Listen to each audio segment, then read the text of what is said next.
welcome back to the Aesthetic Edit podcast. You guys, I am so excited because today we have a very special guest who has flown in from out of town, all the way from Minnesota. She started her medical spa practice several years ago, has scaled it up to $3 million a year in revenue. She is now on a journey of building out her personal brand on social media. And I am so excited for you guys to learn more about her story and all about who she is and how she's gotten to where she is today. So please help me welcome Morgan Kraut. We're so excited to have you here today. Thank you so much for having me, Mary. I can't believe we're here. I know. You know, like, it's how crazy. did we meet? How wild is that? I know. So it's crazy. We should tell the audience how we met. I So think we should. actually, it was a few weeks before the personal branding retreat that we went to with Emily Ford. Yeah. And you actually found me on Instagram because I Yes. think you saw that I had tagged that I was going to be at this branding retreat. Yep. And it just so happened that you were in aesthetics, I'm in aesthetics. And what was crazy too is on our on Instagram, me and my team, we have this group chat where we share reels for inspo. And one of my team members had actually reshared one of the reels that your med spa had posted literally days before you DM'd me. And you're like, hey, I'm going to this retreat. Are you going to be there? And I was like, wait, I think I know you because I just saw you in our group chat. Oh my gosh, Isn't the that power crazy? of social media, right? I know. Oh my gosh. It's so wild. good. And from there, it was like I saw you that morning. We sat by each other, and there was just an alignment. Yes. And the rest is history. And here we are. Yes. On a pretty incredible weekend. Yes, it's been so fun, which we do have to I have to shout out Emily Ford and her Yes. business For Divine. They have a wonderful personal branding retreat. If you have any interest in building out your personal brand and just doing a deep dive, definitely check out their retreat. That's where Morgan and I met and did Yes. some deep work on just ourselves and our stories. But I would love, Morgan, for you to share with the audience a little bit about your story and maybe just start with how you first got into aesthetics. Yeah. Well, I'll first off share that I'm Morgan, and thank you so much for having me. I'm a mom of 2 little girls, 4 and 5. They're so cute. My husband is a part of the company as well. And aesthetic, oh my gosh, I have to go back just a little bit. I'm a nurse, and I got into nursing, kind of divine. Thank you, Lord, for bringing me into nursing. But I was in the hospital for many years, and I ended up in the ER, and I was finding I just was not going into work was a struggle for me. And I was a fitness instructor at the time too. And so I knew with fitness, people were joyful, they were excited to come see me, and I would just shine, right? Yeah. And so I was struggling with my career at the time. I was late 20s. Then I went to a gal to get my lashes done, and I started sobbing on her bed. And I was like, I just don't know. I'm off a night shift. This isn't working for me anymore. I'm struggling. And she said the one word that changed my life. And the word was this: Morgan, Botox. If I was a nurse, that's what I would be doing. And it was that light bulb moment, Mary, that have you ever felt something inside you come alive that you just can't explain? Yeah. That was it. And I'm not lying. I called my dad the next day. I was like, I got to figure this out. And I ended up spending $15,000 to go to a training that led to 40 no's and applications, and then finally led to that one yes. And I got into aesthetics and got into a Medi Spa within the Lifetime Fitnesses that some of you guys might know of. That is so cool. It's a pretty crazy story. Every no I got made me more hungry to get my yes. Yeah. And so that is so good. It's Yes. crazy. What a God thing to have someone speak that over you. And then it just clicked. Like, oh, okay, clicked. maybe I need to pivot in my career Right. and consider maybe a new path for myself.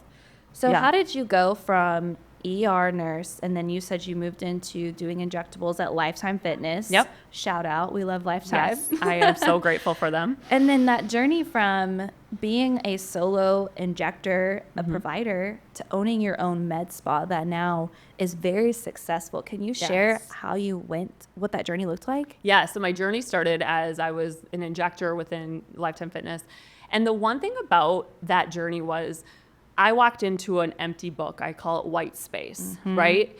And Lifetime's kind of philosophy at the time, which was a blessing in disguise, was we have 3,000 people walk through our door. It's your job to figure out how to get them in here. Yeah. Right? Yeah. And so that white space, I had to get really creative, Mary. Yeah. I was a fitness instructor. So the first thing I did was go talk to the fitness people and talk about teaching there. And I went to the tennis manager and I went to the GM and I'm like, I'm Morgan and we got to figure this out. So over time, as things started to grow, again, with a lot of patience, I moved to a different location. They had a few locations in Minneapolis at the time. And I just remember praying, and I remember seeing one of the injectors on the staff, and she had these 3 days and they were booked solid. Yeah. And I still had nothing, right? And so with the power of social media, the power of consistency, the power of discipline, I continued to show up. Yeah. And guess what?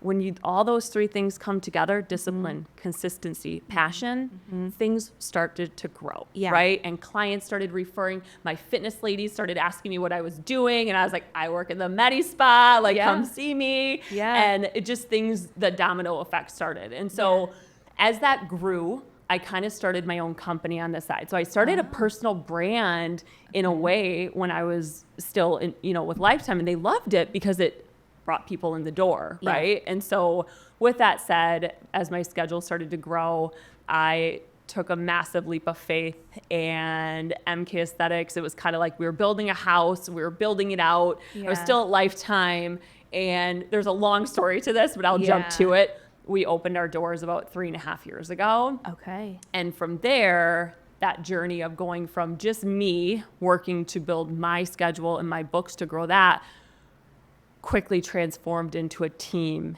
and how to grow as a leader. Yeah. And that is a lot to unpack there as well. That is. Well, I just love to hear the journey between Lifetime and starting the practice 3.5 years ago, because what you did, I just feel like sometimes we miss this in our current culture because there's a lot of messaging, especially on social media. If you love what you do, you're not going to feel like you're working. And your story is like the true definition of what it looks like to hustle and to grind. Yeah. And hard work pays off is the bottom line. Yes. But you had to lay that foundation. You had to hustle. You had to grind. You had to sell. Yes. And I think a lot of people don't see what that journey looks like. So I just want to take a pause and just reflect on that. Took a lot of time, energy, effort, that these first set of clients and patients they weren't just handed to you. You had to hustle for that yourself. Right. But through that experience, you learned what it takes to come to a end goal and to really reach the goal that you've set for yourself. So let me paint a visual for you, and this might help with my journey. So oftentimes you'll see a big mountain, right? Yeah. And my journey was this on the mountain. I took one step at a time and one step at a time. And there were days it was hard, you guys. I questioned that. I'm sitting here for 4 hours with empty books. I have two decisions. I either get mad or I get creative. And I'd take a step, and then I'd fall back a step because something would happen or something would happen. But what happened is on social media, I would see people that are just starting out, and they'd fly by me. And I'm like, whoa, Lord, what's going on? I think I'm doing this the right way. Like, I would be on my knees praying because I didn't want to go back to the hospital. Yeah. So I needed something bigger than myself to keep myself going. Yeah. And I kept my mission anchored so deeply inside of me. Yeah. And it is, I love people. Yeah. I love when I see somebody walk in my door and I see them stay consistent. They do their treatments. And I see them like a year later walk through the door with a confidence, with a different energy because they feel good in their skin. Yeah. I stayed anchored in that. And that is now the mission of our company. But what happened is, so staying anchored is hard because you want the quick, okay, I should do this viral reel and I should maybe do something that might not be right, but I want to get to the top of the mountain higher. Well, first off, there's no top of the mountain and this isn't a race. But second of all, in the climb is where the strength is built. You do not go to the gym in one day and be strong, right? Yeah. God was saying, I'm going to take this slowly. I'm going to build this correctly because you can go discount. I could have gone and discounted, but my boss always said, she's like, Morgan, this is going to take longer than you want it to, but I promise you'll build with the right people. And that loyalty that I built, was built on trust. Yeah. It was built on trust, the anchor of anything. Anything I do now, I want to know, do I trust this person? Do I know them? Do I like them? So I continue to show up on social. I continued to question, but I moved past that, the resistance, because you always hit resistance. Even being here this was hard for me, right? Yeah. But you move past it and you get better in time. And all of a sudden it's like this, and you're like, I have full books. Yeah. I have never dreamed to be where I am today. And with that is humility, because when you take one step at a time, when you go through the storms and when you grow through them, that's why storms come, is for growth, right? Yeah. And that is why MK was birthed, because I built it off of a true mission in my heart of, I love people. Yeah. I love people. That's and so what good. breaks my heart is a woman who doesn't have confidence. Yeah. It breaks my heart. If you're listening but not following, please just go ahead and click that follow button. It will help solidify our relationship, and it will allow us to engage with you more regularly and give you more of the advice and guidance you're looking for and how you're building your brand on social media. We can be found on Instagram, TikTok, and YouTube. Follow us at the Aesthetic Edit Podcast. If you have show ideas or guest recommendations for our future podcast episodes, we would love to hear from you. It's rare for a med spa, especially in today's market, to start a little over 3 years ago, and now to be generating over $3 million in revenue a year. That's massive growth in a short amount of time. Yep. What do you think is the thing that has led you to being able to have that kind of success? Yeah, so that's a really great question. First off, you only see the tip of the iceberg, right? Kind of what I just explained was the part of it that people didn't see. So the reps are like, wow, you have grown so fast. I'm like, well, actually, for 7 years I've been doing this. You just didn't see all the behind the scenes. But this is where I would say the reason I am where I am today is team. And I've hired, and I've really hired based off my values of being that team player. I need people who have a desire to grow. They act with integrity. They do the right thing when no one's watching. They do the right thing for the patient. And I think like when I had to shift everything, it wasn't about my books anymore. It was about building this team of leaders, people who I now tell my clients, I'm like, my books are starting to get small. My windows are closing because I'm working on the business more and I'm working on leadership more. But because I have this rock solid team, and I've, again, just leaning into them and developing them, that's how we're growing. And that's why we're successful right now. Yeah. I'm more excited when I see my team grow. Yeah. And my team, I have an injector, you guys. She started with me from day one. She's like, I don't know, I like you. I saw your social media and I trusted my gut with her. And now she's almost doing $1 million a year. And I could cry. That's amazing. Because I've seen her work hard. I've seen her do the work. I've trusted, and now my client, that is what it is. It's about building a team at that next chapter. And then also for me, it's about growing in my leadership. That's so good. And how I show up to the business now. Those are two really, really solid points. I want to lean into both of them, but first I want to talk about that leadership aspect. So what are some things that you have had to learn over the past few years in your leadership journey so that you're able to show up as your best self because you know that your leadership and your presence influences your team and the trajectory of your growth? I think that's such a great question. And I want to be really like open with people, because I feel like if I just tell you all the pretty things, like I want to add value. So I can't tell you how many times I have been brought to my knees in this growth process of being a leader and growing a business. I can't tell you how many times I have wanted to quit. Yep. That I have cried tears that I didn't know I had. And I have questioned myself. And that's why I wanted to share. I don't like, it's been so hard, but I have this root and this anchor. And what I've done is I've leaned into something bigger than myself. I realized this is not, if it's all on me, my shoulders were heavy. The bricks on me were too heavy. I couldn't handle it. And so I got real with myself and I realized I had to slow down. Yeah. I had to go back, because what happened was the noise was loud. the SOPs, the hiring, the grow the business, the money, the finances. Am I going to be able to pay my bills? That got really loud. And guess what? I didn't hear anymore. I didn't hear my inner voice anymore. I lost her. I lost her. And so what I did was I had to slow down. And this is where I got into, I hired coaches. I blocked my schedule to attend the meetings because I was paying for these things now, right? Yeah. And I journaled and I journaled and I journaled and I read books and I prayed and my husband is a rock star and he kept me going, right? But that's what I did, Mary. Yeah. I slowed down. I got one other thing.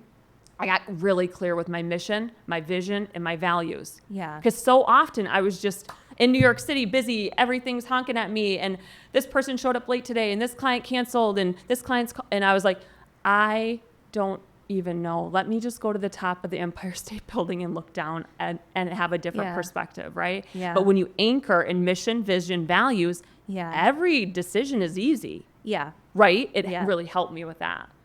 So as you've grown in this leadership journey, one of the things that I've heard you say is that you've had to learn how to slow down. And I think for a lot of us, if we've had to build a business from the ground up and we've had to lay every single brick and we've had to drive the sales, we've had to hire the staff, we've had to train, we've had to grow, we've had to evolve. Some of us get stuck in this operating mode of just being busy. Yep. And so what are some things that you can share with our audience on how you slowed down? What does that look like? Is that a routine? Is it a habit? Like, how did you incorporate that? Yeah. So ways, again, as a mom, it's, life is busy. And I do think for so long I resisted. I'm like, there's no way that I can slow down. I have just so many things on my plate. But first off, it just starts with my morning routine. When I wake up, the way I wake up determines my whole day, right? Yes. And so if I put two of my feet, I say I say you. One foot hits the floor, I say thank you. And if I wake up, I'm in gratitude. If I get into the word, right? If I have that quiet moment of even 10 to 20 minutes, that for me really keeps me really grounded. Yeah. Because my day starts and then I have little girlies and then I have walk into the, into the door. And so, and another way that I learned to slow down was I couldn't always be a yes girl anymore. And, as MK was growing, it's like, well, I want to see Morgan, or I for a long time, I'm like, well, I should take him because I'm in fear and I need to pay the bills. But the way I slowed down was I started blocking my schedule more. And I started setting the boundaries of like, we're not opening my schedule, but guess what? I have a team now that I trust and that I learned to delegate to. I had a practice manager who, that I trusted with some of the operational things. Yeah. And I really had to let go of control. Yeah. I think when the startup mode happens, you have to control everything and you're all hands on deck and I'm scrubbing the floors and I'm washing the windows and I'm also injecting and I'm also, interviewing and the slowdown happens. And you guys, it's so counterintuitive. You think slowing down and you think the delegation and you think that's going to slow down your business, but it actually accelerates it. Yeah. And also the slowing down, the leader, when they slow down and you're more intentional. Yes. Your cup is more full to pour from. So our meetings are better. Our meetings are more productive, right? Yeah. My schedule's more productive, right? My team, because I can pour into them from a full cup, they're more productive, right? And there's an energetic alignment. I'm very big in that of like the slow down. It's like the bow and arrow. It's like, I'm going to slow down the Pareto principle to speed up, right? You're going to, the J curve, right? That J curve, I'm going to slow down, but then we're going to propel forward. Yes. And so it's learning to delegate. Yes. Trust your team, build a team. Yes. Oftentimes, I see this with providers. It's like, we need more revenue, so we need to hire more injectors or SDs. A lot of times, you actually might need to hire a business support before you do that, right? Yes. Like, you might need somebody who can write your policies and procedures first, because if you bring more injectors and SDs and staff in, and they don't have clear job descriptions, they don't know what they're doing, then the road is really hard to navigate. So that's what we've done recently. We've brought in a strong leaders, and we're growing and developing, and other people are coming in, and that has allowed me to slow down. Yeah. Right. And it's hard Yeah. to slow down and It is. sit with yourself. Yeah. That's And, so, you know, it's so relatable. And I think once you start the entrepreneurial journey, it's so hard to want to be intentional in slowing down because you get a high from being on that roller coaster. Yes. To learn more about today's guest, Morgan Kraut, you can check out her website, mkaesthetics.com. You can also follow her practice on Instagram at m.k.aesthetics. And you have to go follow Morgan's new personal brand on Instagram at morgankraut.rn. And that's Kraut. Moving into your culture and how you're developing that, what are some things that you've done that you think had the biggest impact on your growth?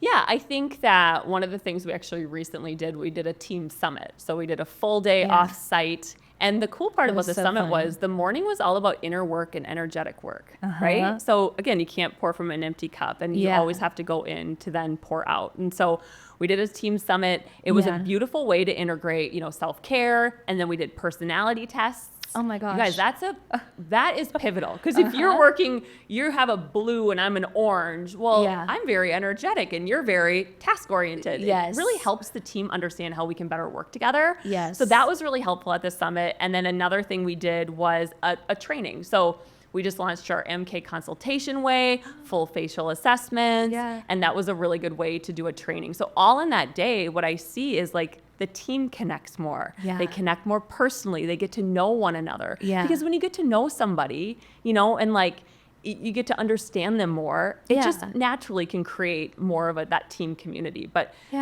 I definitely am big on culture. I always said I've had really bad cultures that I've been in. Yeah. And I think when you have those, you either learn, improve, and grow, or you stay stuck. Yep. And my goal at MK forever and ever and ever is to build a good culture. Yeah.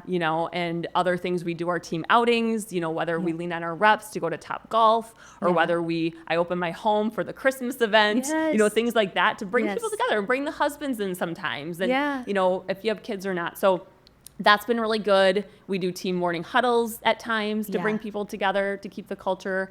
And we have hard conversations. Yeah. And I think that's another thing of like, hey, you two seem to not be connecting very well, or there's some things going, and I'm seeing it. I need you guys to talk. Yeah. Okay, let's just pull this to the surface and release it versus let it fester inside of us. Yeah. If that makes sense to you. Yeah. So that's been really helpful too.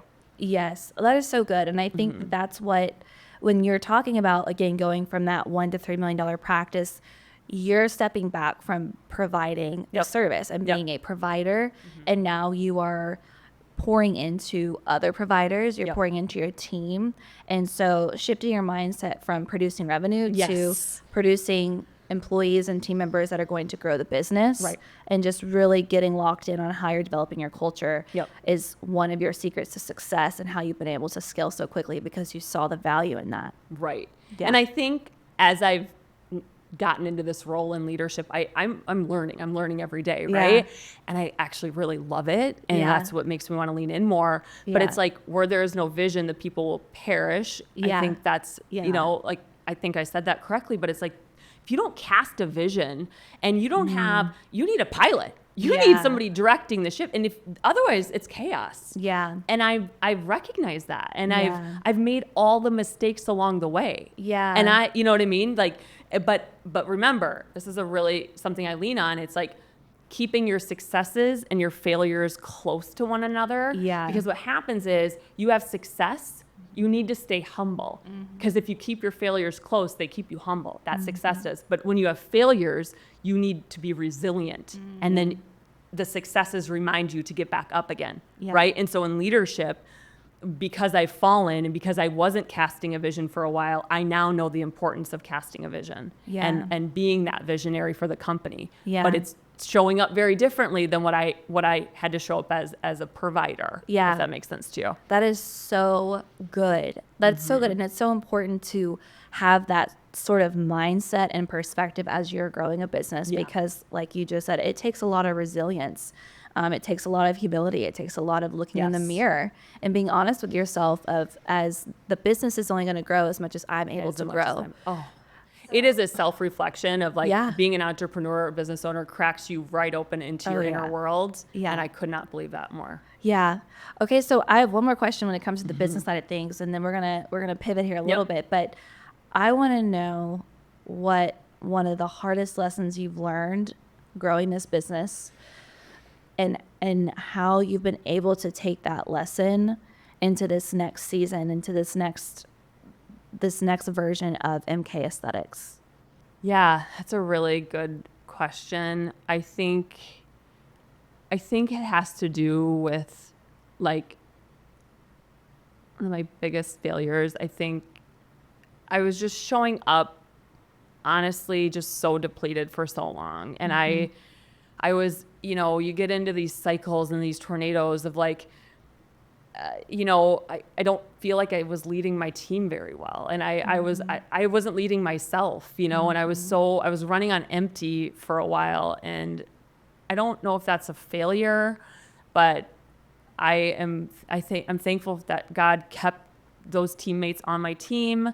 I think, if I really want to get more tactical, like having your things like your employee handbook laid out, or having like clear job descriptions and clear expectations of like, because what happens is as the business grows, if it's not on a solid foundation, there's a lot of cracks, you're in quicksand, things start to really break down. Yeah. And so I don't live and dwell on too much in my life. I think that's my superpower. So when you ask me that question, it's sometimes it's hard because I'm like, I don't know. I keep getting back up every day and that's right. leaning on something bigger than myself. But I don't know if all my failures have led to my lessons to fail forward. Right. But I think it's just at times I don't know if I was the leader that my team needed me to be. Yeah. And that to me, I'm a human, and we learn and grow as we go. Absolutely. And that's so relatable. I've been there so many times, and it just depends on the season that you're in and how quickly things are growing, how many opportunities are coming your way. And the reason I like to ask this is because I want this to be such a real conversation, because everyone listening, our audience, we are all growing a business and we're all in this together. So in those moments where you felt like you had so much on your plate, you were overwhelmed, maybe seasons of burnout, what did you do to pull yourself out of it? Yeah, I think for a good year or so, the one word that kept coming up was I'm overwhelmed. I'm overwhelmed with my kids. I'm overwhelmed. I was even overwhelmed to go shop on Amazon for shoes. I was like, I don't know, there's too many shoe choices for my children. Can you do it? So relatable. I was like, this world is busy. This outer world really can capture your attention. And I think where I'm really good about, I have self-awareness. So as my external world got really, really loud, what I had to do, I had no choice, but I had to start saying no to things. I cut out the drinking for the most part. I was numbing at times because I just couldn't deal with everything that was so good in my demand. I got deep in my faith and I started going to church every Sunday, and every time I go, like, I would have full body goosebumps and I'd leave sobbing. I was like, something's speaking to me and I want to resist this, but I can't resist this anymore. And it was like, to the point I would start wanting to like put my arm up and praise because there's something bigger than myself leading me. And so where I go back to that white space at Lifetime when I first started, I realized that was actually the magic happening, right? And so as I had that overwhelmed season, and I still have overwhelmed, let's be honest, but as I go back, I'm like, where's the white space in your calendar?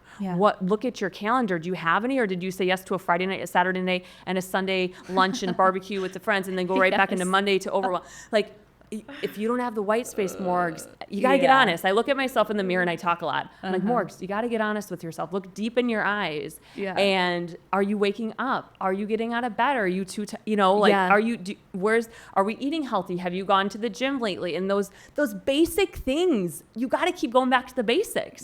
As your business grows, get more basic. Like, are you eating? Are we drinking enough water? And that was when I started to notice, like, honestly, it was like the chains were breaking and I was free. I was more Yeah. free. And I was like, I can make decisions now. Yeah. And if I can't, I'll sit with it for a second. Yeah. And I'll make decisions from my heart now, and Yeah. not from my fear, or not from my pain, or not from my ego. Yeah. But I'll make it from more of a peaceful place that Yes. to me is the Holy Spirit. And so when Yes. I'm aligned, Yes. beautiful things happen. Yeah. That is so good. There's so many things you just shared that I was like, yes, preach. I hope So everyone is listening. and being relatable. like, yes. Because these are all like the very normal things that we walk Yes, through. yes. And this is what I want to talk about on this show, is just what it really actually looks like to say yes to the purpose that God has placed on your life. Because there's a lot of decisions that have to be made. There's a lot of opportunities. There's a lot of habits and routines and decisions that all impact how you're going to be able to do all of this. And even like the white space thing, that's something just yesterday I had a call with my executive coach. It was a 911 because I did what you just shared of, I was like, I am just so overwhelmed. I don't know what's going on. And we looked at the calendar from the last 2 weeks, and it's like every single day, morning, day, night, something was going on. And I've talked to her about this over and over. And we have to circle back every so often, because I'll kind of get back into that routine of every single night there's something on the schedule. But not to mention my day will be 8 to 10 hours of meetings. And so it's like constantly having to look in that mirror and hold yourself accountable to the things that are so simple. Like I have to block on my calendar 3 days out of the week. I have to do nothing for an hour or two, which for me sounds insane, because I'm like, I don't want to do nothing for an hour or two. I don't want to sit still. It's so silly to even say it out loud. But like you said, the white space is so important because of this, just the amount of energy you have to bring forward in the work that you're doing. You have to protect it, and you have to have space around it. Social Practice would love to offer your practice a free social media audit. Visit us on social media at Social Practice US. Click the link in our bio to claim your free audit today. So the reason you're in Dallas today is because you are about to pour more time and energy into your personal brand. And we're so excited to be supporting you in that. And I want to hear more about your vision of where you want to go in the next year with your personal brand. Yeah. So this has been on my heart for a really long time to share more, because we all have a story, right? Mm-hmm. And I think what I love most about this industry is the people come in and there's a relationship, and you see them through the hard. You see them through my people who've been with me so long. Every time they come in, they're like, I'm so proud of you. Look what you've done. Look what you overcame. Yeah. And I think I've had this like, there's impact I can leave in the treatment room. There's impact I can leave on this team. I can talk about Botox. I can talk about fillers, but there is something so much deeper inside of me that I've always wanted to share, because I think when people share their stories with me, it helps me. Yeah. Right. And I've gotten to experience that over the past 12 years of injecting and now getting to know my team. Like,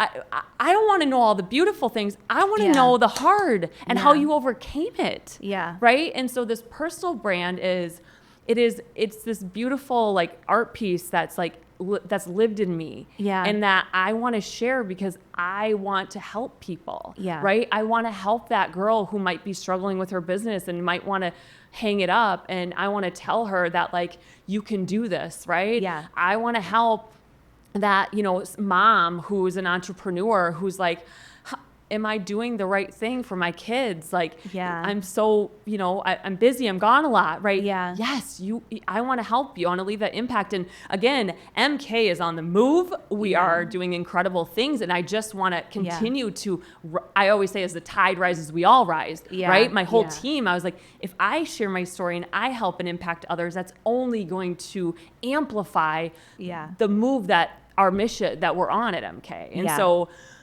I find so much connection in people's stories. And I was like, had to get past the like, well, why you, Morgan? Nobody cares. And I had to move past that. It's time to lay that down and to lean into the calling that has been on my life for a really long time. Since I've been a little girl, I had visions of being like Sally, Jesse, Raphael, and talking to people and coaching them through the fact that you need to put yourself first, because if you don't put yourself first and God first, then your relationship won't be as good, and then your kids won't be as happy, because I grew up with happy parents and I want to help you. And I don't want how you were born and how your stronghold strongholds to define who you are, because you have gifts and you Yeah. need to then go serve. So if you can Yeah. discover your gifts, then you can serve people, and the world needs to hear, and the world needs your impact. Yeah. And you and I don't need to compare myself on social media to everybody. That is a disservice to Yeah. God and how I'm made. Yeah. You know what I mean? And who I'm made to be. And so I've had to work through that stuff of like, well, I'm not as successful as certain people, or I don't know, no, let it go. Yeah. That's noise, Yeah. right? Lead with your heart. If it's heart led, Yeah. like Taylor Swift said, also too, my energy is luxury. Not everybody gets it, right? I want to Yeah. give my energy to the people who I'm meant to serve, Yeah. right? Yeah. And so I think I just got fed up with that old Morgan and how she spoke to herself. And I Yeah. want to now speak to the people who need to hear. Yeah. And the right people come. Yeah. You plant seeds, you water it, you nurture it, it grows. Yeah. So That's incredible. I absolutely love everything you just said. And Yeah. I think too, you have just such this presence where you just are so confident and you know who you are. Yeah. I remember that about you when we met. I just felt so comfortable around you because you have a presence of just, you are who you are, but you're also so open and welcoming to those around you. But when it comes to the confidence piece, I really am curious. Do you think that there's been anything that has influenced just that inner confidence and just this authentic? You're so authentic to yourself. Where do you think that comes from?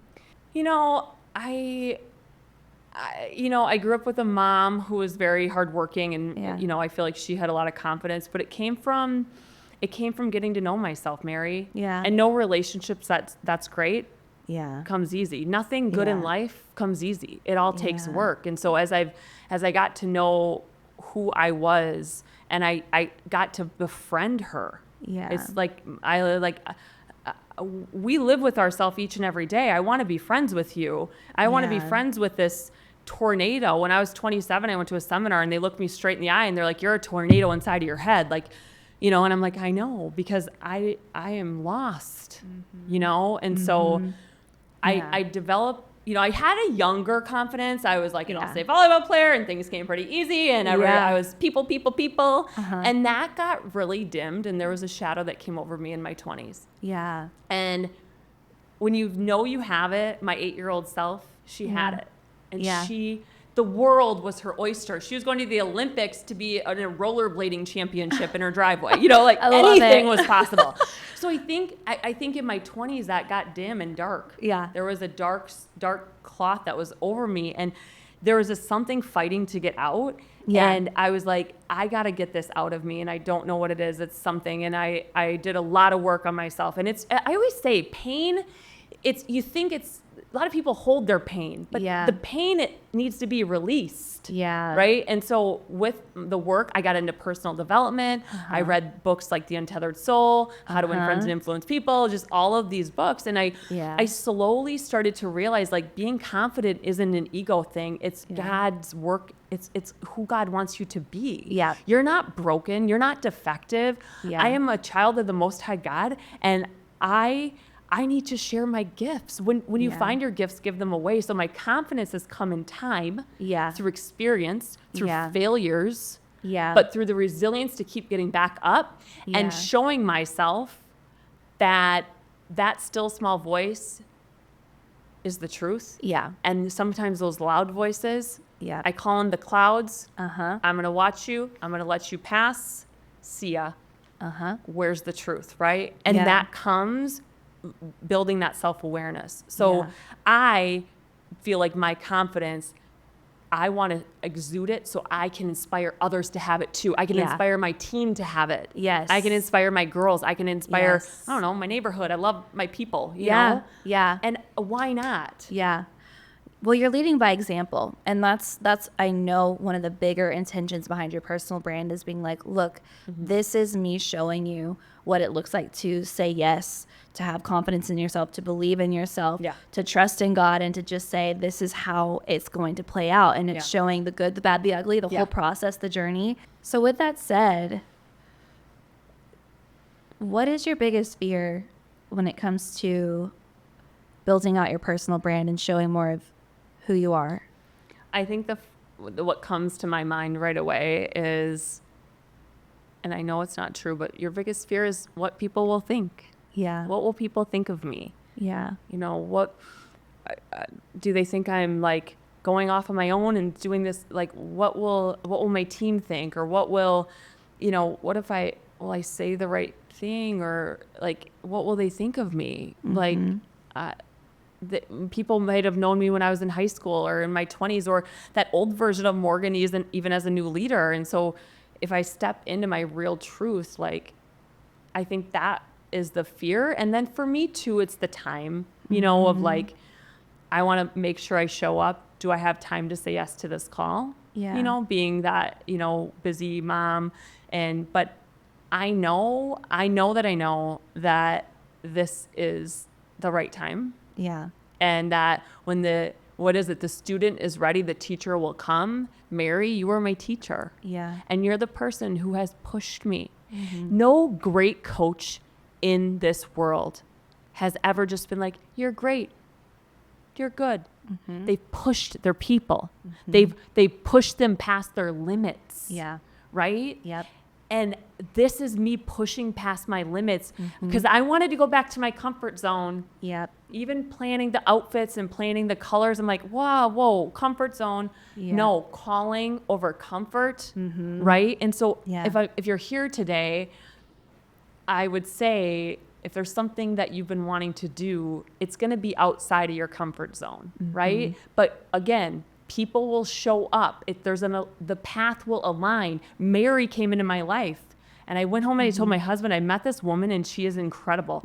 And I don't know what's going to happen, but I'm going in. Yeah. And he was like, girl, go in. Yeah. Like, thank you, God. He's amazing. And again, you kept pulling me back because I wanted to keep resorting back to like, the Morgan, I don't know what I'm doing, or I'm not that great. No. Who do you want to become? Right? It's focusing on the becoming, and so I want to just say thank you for showing up for me and believing in me, because that's what great coaches do. They believe. They see something in you that you might not yet see in yourself, but they uncover it.